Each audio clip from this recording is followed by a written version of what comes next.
राधे राधे भैया। आज हमारे गांव के पोखरा का सफाई होता सीढ़ी का।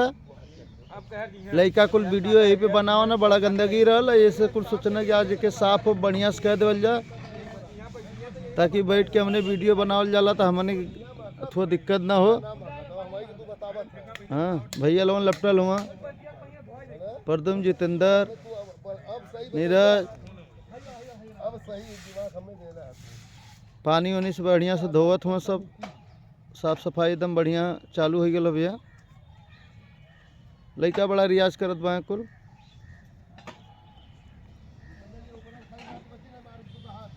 ताकि साफ सफाई हो जाए बढ़िया से, एकदम बैठे उठे लायक हो जाए।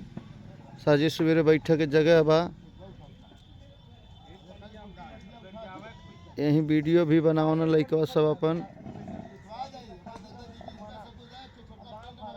राधे राधे भैया लोगन।